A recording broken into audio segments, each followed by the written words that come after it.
नमस्कार दोस्तों, स्वागत है आपका आज की फटाफट बड़ी खबरों में। एक बार फिर हम हाजिर हैं आज की सभी बड़ी खबरों को लेकर। इस वीडियो में हम आपको बताने वाले हैं आज की बेहद बड़ी खबरें, लिहाजा इस वीडियो को पूरा आखिर तक देखें। इसलिए दोस्तों इस वीडियो को लाइक और शेयर भी जरूर कर दें। आज की बड़ी खबरों में हम आपको बताएंगे, जी हाँ दोस्तों, दिल्ली सरकार ने कम किया है वैट, 8.36 रुपया सस्ता हुआ डीजल, केंद्र व राज्यों पर भी बढ़ेगा दबाव। जी हां दोस्तों, दिल्ली सरकार ने 8 रुपये सस्ता कर दिया है डीजल का दाम। साथ ही बताएंगे स्कूलों पर बड़ा ऐलान, सरकार ने लिया है बड़ा फैसला, तेजी से कर रही हैं तैयारियां। साथ ही आप जानेंगे यूपी में क्या क्या खुलेगा, क्या क्या बंद रहेगा। जी हां दोस्तों, जानिए यूपी में क्या क्या मिलेगी राहत, कहां कहां रहेगी पाबंदी।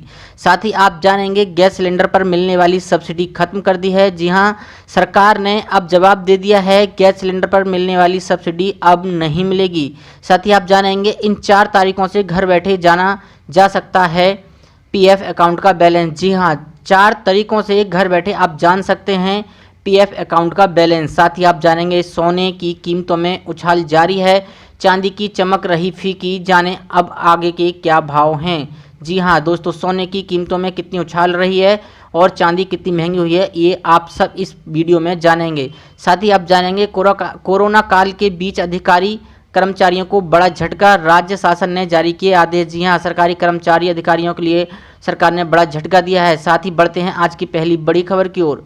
दिल्ली सरकार ने कम किया वैट, 8.36 रुपये सस्ता हुआ डीजल, केंद्र व राज्यों पर भी पड़ेगा दबाव।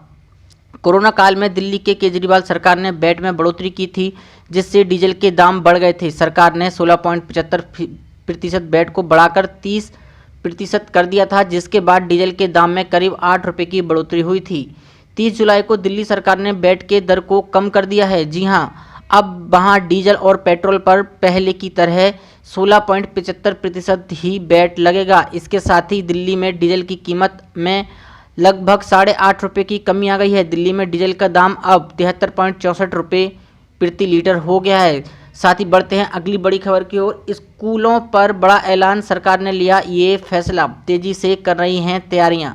देश में कोरोना वायरस महामारी को लेकर केंद्र सरकार लगातार इन कोशिशों में लगी है कि जल्द से जल्द स्कूल और कॉलेजों को खोला जाए, जिसके लिए सरकार योजनाएं बना रही है। देश में कोरोना वायरस महामारी को लेकर सरकार लगातार इन कोशिशों में लगी हुई है कि जल्द से जल्द स्कूल और कॉलेजों को खोला जाए, जिसके लिए सरकार योजना बना रही है। इसी सिलसिले में अब केंद्र सरकार ने अनलॉक 3 की घोषणा भी कर दी है, जिसके चलते लोगों को तमाम छूटें दी गई हैं। इससे पहले अभी हाल ही में छात्रों ने यूजीसी द्वारा गाइडलाइन जारी किए जाने के बाद फाइनल ईयर की परीक्षा करवाए जाने का विरोध किया था। छात्रों का कहना था कि इससे छात्रों के स्वास्थ्य को नुकसान पहुंच सकता है। इस समय संक्रमण तेजी से बढ़ रहा है। देश में अब अनलॉक 3 की प्रक्रिया को देखते हुए गृह मंत्रालय ने तीसरे फेज में कई कार्यों से रोक हटा ली है, लेकिन स्कूलों को अभी भी बंद ही रखने का फैसला किया गया है। ऐसे में केंद्र सरकार द्वारा जारी गाइडलाइंस के अनुसार सभी स्कूल, कॉलेज, कोचिंग सेंटर्स और शैक्षणिक संस्थान देश में 31 अगस्त तक बंद रखे जाएंगे। गृह मंत्रालय के अनुसार ये फैसला अलग अलग राज्यों और संघ राज्यों क्षेत्रों से सलाह करके लिया गया है। देश भर में कोविड-19 महामारी के मामले लगातार तेजी से बढ़ रहे हैं और स्कूल कॉलेज खोले जाने के मामले में फैसला पूरी तरह से असेसमेंट करके ही लिया गया है। साथ ही बढ़ते हैं अगली बड़ी खबर की ओर। जानिए यूपी में क्या क्या मिलेगी राहत, कहां कहां रहेगी पाबंदी। अनलॉक 3 में सूबे की योगी सरकार केंद्र की गाइडलाइन के अनुसार ही नोटिफिकेशन जारी करती रही है, लेकिन माना जा रहा है कि जिन जिलों में संक्रमण के मामले ज़्यादा हैं वहां कुछ रियायतें नहीं मिलेंगी। केंद्र सरकार के गृह मंत्रालय ने 1 अगस्त से शुरू हो रहे अनलॉक फेज 3 के लिए गाइडलाइंस जारी कर दी हैं। 31 अगस्त तक के लिए जारी अनलॉक 3 में कुछ शर्तों के साथ रात का कर्फ्यू हटा लिया गया है। साथ ही जिम और योग सेंटर बाद सशर्त खुल सकेंगे। केंद्र सरकार की गाइडलाइंस के अनुसार ही यूपी की योगी सरकार भी जल्द ही अनलॉक 3 के लिए गाइडलाइंस जारी करेगी। हालांकि सूबे की योगी सरकार केंद्र की गाइडलाइंस के अनुसार ही नोटिफिकेशन जारी करती है, लेकिन माना जा रहा है कि जिन जिलों में संक्रमण के मामले ज़्यादा हैं वहां कुछ रियायतें नहीं मिलेंगी। वर्तमान में यूपी में साप्ताहिक लॉकडाउन जारी है। इसके तहत सोमवार से शुक्रवार तक ही बाजार और ऑफिस खुल रहे हैं। हालांकि आवश्यक सेवाओं, मेडिकल स्टोर, मंडी व आर्थिक संस्थान इस पाबंदी से दूर हैं। माना जा रहा है कि राज्य सरकार भी केंद्र की तरह ही रात के कर्फ्यू में ढील दे सकती है। हालांकि कंटेनमेंट जोन में पहले की भांति ही सख्ती रहेगी। उम्मीद है गुरुवार शाम या फिर शुक्रवार तक राज्य सरकार अनलॉक 3 को लेकर गाइडलाइन जारी कर सकती है। बुधवार को केंद्र की तरफ से जारी गाइडलाइंस के मुताबिक रात में लगाने वाला कर्फ्यू हटाने को कह दिया गया है। इसके तहत ही योग संस्थान और जिम 5 अगस्त से खुलेंगे। वंदे भारत मिशन के तहत सीमित तरीके से अंतर्राष्ट्रीय हवाई यात्रा की अनुमति भी मिली है। किसी भी एक राज्य से दूसरे राज्य में लोग आ जा सकेंगे। सामान ले जाने पर भी कोई प्रतिबंध नहीं होगा।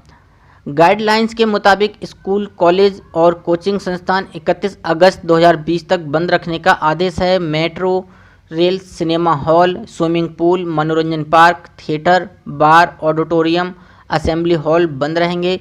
सामाजिक, राजनीतिक, खेल, मनोरंजन, शैक्षणिक, सांस्कृतिक, धार्मिक कार्य और अन्य बड़े कार्यक्रमों पर रोक जारी रहेगी। 31 अगस्त 2020 तक कंटेनमेंट जोन में लॉकडाउन को सख्ती से लागू किया जाएगा। साथ ही बढ़ते हैं अगली बड़ी खबर की ओर। गैस सिलेंडर पर मिलने वाली सब्सिडी खत्म हो गई है।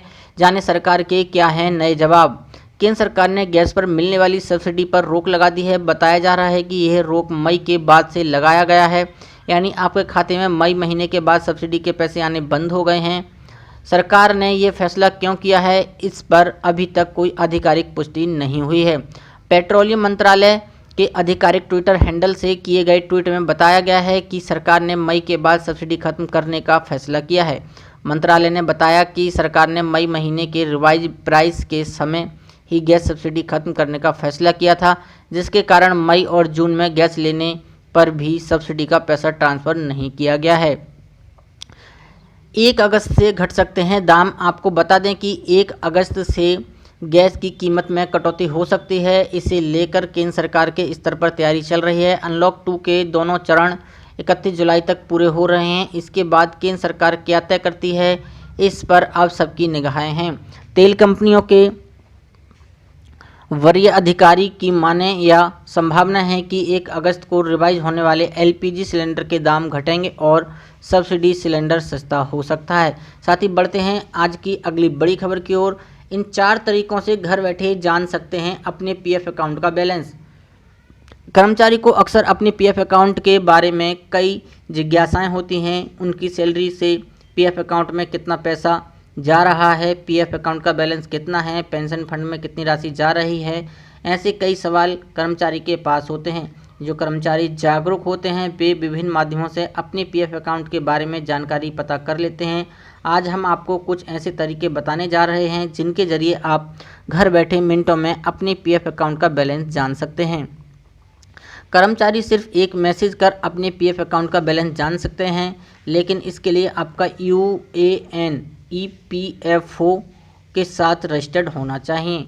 कर्मचारी को 7738299899 नंबर पर ईपीएफओ HOUAN ENG SMS भेजना होगा।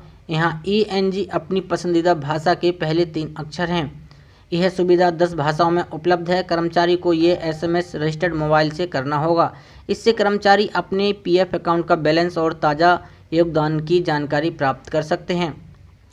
ईपीएफ पोर्टल के माध्यम से भी अपने ईपीएफ अकाउंट का बैलेंस जान सकते हैं। इसके लिए कर्मचारी को epfindia.gov.in पर जाना होगा। अब आवर सर्विस टैब में जाकर फॉर एम्प्लॉय पर क्लिक करना होगा। इसके बाद मेंबर पासबुक पर क्लिक करना होगा। अब स्क्रीन पर एक नया पेज खुलकर आएगा। वह कर्मचारी को यूएएन और पासवर्ड डालकर लॉगिन करना होगा। इसके बाद आप अपनी ईपीएफ पासबुक देख पाएंगे। इसके लिए आपका यूएएन एक्टिव होना चाहिए। साथ ही बढ़ते हैं आज की अगली बड़ी खबर की ओर। सोने की कीमतों में उछाल जारी है, चांदी की चमक रही फीकी। भारतीय बाजारों में लगातार 10वें दिन सोने की कीमतों में उछाल जारी है। एमसीएक्स पर अगस्त का सोना वायदा 0.21% बढ़कर 53,300 रुपये प्रति 10 ग्राम हो गया है। बहुमूल्य धातु 11% यानी 5,500 रुपये प्रति 10 ग्राम महंगा हुआ है। वहीं चांदी की कीमतों की बात करें तो एमसीएक्स पर चांदी का वायदा भाव 65,212 रुपये प्रति किलोग्राम पर पहुंच गया है। गौरतलब है कि इससे पहले पिछले सत्र में सोना 1.4% यानी 730 रुपये प्रति 10 ग्राम बढ़ गया था और 53,399 रुपये के नए उच्च स्तर पर पहुंच गया था। वहीं चांदी की कीमत 0.5% बढ़ी थी। वैश्विक बाजारों की बात करें तो लगातार 9 दिनों की बढ़त के बाद सोने की कीमत आज कम हुई है। हाजिर सोना 0.3% की गिरावट के साथ $1965.90 प्रति औंस पर रहा। मंगलवार को कीमतें $1981 के उच्च स्तर पर थीं। चांदी 0.2% की गिरावट के साथ $24,914 प्रति औंस पर रही थी। साथ ही बढ़ते हैं अगली बड़ी खबर की ओर। कोरोना काल के बीच अधिकारी कर्मचारियों को बड़ा झटका दिया है। राज्य शासन ने जारी किए हैं आदेश। एक तरफ से कोरोना वायरस ने प्रदेश में भयंकर तबाही मचाई है, वहीं इसकी वजह से प्रदेश की आर्थिक हालत भी खासा प्रभाव पड़ा है, जिसकी वजह से अब राज्य शासन ने बड़ा निर्णय लिया है, जिसके साथ ही पुलिस इकाइयों के अधिकारी कर्मचारियों को बड़ा झटका लगा है। प्रदेश के कर एवं गैर कर राजस्व पर गंभीर प्रभाव पड़ने की वजह से इस वर्ष IAS, IPS और IFS अफसरों की 1 जुलाई 2020 से 1 जनवरी 2021 तक की द्विवार्षिक वेतन वृद्धि पर फिलहाल रोक लगा दी गई है, जिसके लिए बुधवार को राज्य शासन द्वारा आदेश जारी किया गया है। दरअसल राज्य शासन वित्त विभाग के आदेश में स्पष्ट किया गया है कि पुलिस इकाइयों की सभी कर्मचारियों को 1 जुलाई 2020 से 1 जनवरी 2021 की द्विवार्षिक वेतन वृद्धि काल्पनिक रूप से दी जाएगी। आदेश में स्पष्ट कहा गया है कि अधिकारियों कर्मचारियों को माह जुलाई 2020 से 1 जनवरी 2021 में द्विवार्षिक वेतन वृद्धि वास्तविक रूप से वेतन में ना लगाई जाए। वहीं आदेश में कहा गया है कि निगम, बोर्ड और कॉरपोरेशन में पदस्थ अफसर जिन्होंने वेतन वृद्धि का लाभ लिया हो, उनसे लाभ पुनः वापस लेकर शासकीय खजाने में जमा कराया जाए। बता दें कि आदेश में स्पष्ट किया गया है कि वित्तीय स्थिति ठीक होने पर कर्मचारी और अधिकारियों को वार्षिक वेतन वृद्धि दी जाएगी। ज्ञात हो कि अफसरों को 3% इंक्रीमेंट पर सरकार को हर महीने 85 लाख और सालाना 10 करोड़ का अतिरिक्त भार आता है, जिसको देखते हुए राज्य शासन द्वारा इस संक्रमण काल में यह निर्णय लिया गया है। ऐसी बड़ी खबरों को देखने के लिए हमारे चैनल को सब्सक्राइब करें और वीडियो को लाइक शेयर जरूर करें।